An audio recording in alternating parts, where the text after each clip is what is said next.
Ассалаумағалейкум қазақ елім. Мынау үндеуімді Қазақстанның әскерлеріне үндеу жасаймын да. Қараңыздар. Неге қазір балаларды әскерге жіберуге болмайды? Қараңыздар. Мына Орыспаев деген қорғаныс министрінде жұмыс істеді. Гособорон заказда.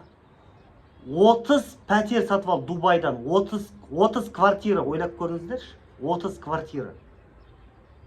30 квартира және 6 вилла сатып алды. Жай жұмыскер. Ал сіздерге өтірік отанды қорғау керек, анау мынау әке-шешелерін кредит төлеп жүр. Бұл жер қазір қазақтікі емес. Қазір сендер ресейшіл Назарбаев, Тоқаевтың режимін қорғап жүрсіздер. Бұл қазір Қазақстан мемлекетінің иесі, бенефициары қазақ емес.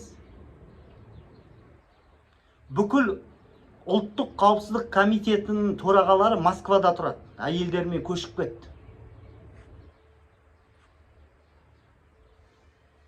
Ол қандай КМБ, ол қандай ұлттық қауіпсіздік комитет? Бүкіл министр, бұрынғы министр оборонылар бәрі Дубайда тұрады. Олар білет Қазақстан қазақтардың, сосын балаларын бәрін көшіріп алды.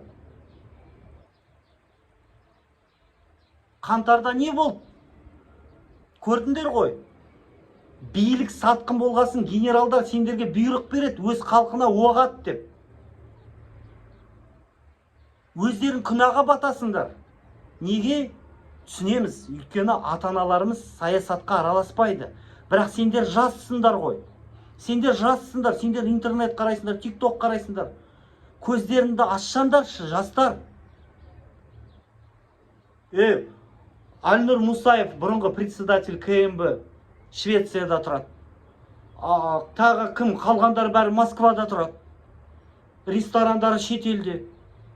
Сонда сендерге тегін отанды қорға дейді. Қайдағы?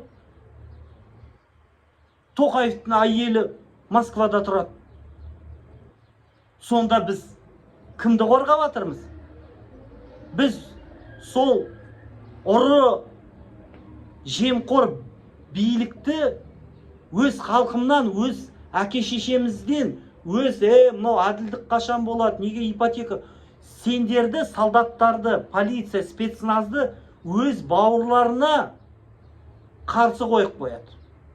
Сондықтан қазір әскерге баруға болмайды. Дұрыс, жастарға түсінеді, неге әскерге қашып бармайын деп күштеп әкетіп жатыр. Өйткені олар құл емес. Әскерге адам өз еркінмен бару керек. Ал қазақтар, жастар түсінеді. Қазір бұл үкімет қазақтікі емес. Сосын бұндай үкіметке қызмет еткісі келмейді жастар. Дұрыс жасайды. Жастарға айтамын, әскерге бармаңыздар. Кімді қорғайсыңдар? Мынау Игорь Склярды қорғайсыңдар ма? Әлде Шарлапаев, бүкіл Ресей азаматтары? Бүкіл Министерство обороның, бүкіл генералдар бәрі Ресейдің академия генштабы бітіріп келген. Бәрі ФСБ-ға қызмет етеді. Соларды қорғайсыңдар ма? Ал Қазақстан мен Ресейдің арасында шекара жоқ. Олар біздің мемлекетімізді мойындамайды. Әлі демаркация границы біткен жоқ Ресеймен. Путин қол қойған жоқ, Ельцин қол қойған жоқ. Соны есте сақтаңдар. Қытай біздің егемендігімізді мойындап қол қойды. Ресей қол қоймады. Демаркация границы әлі біткен жоқ. Осыны естен шығарма. Қазақ егемендігімізге күрес әлі алда. Көрдіңдер ма, Украина қалай соғысып жатыр? Ал біз егеменді ел емеспіз.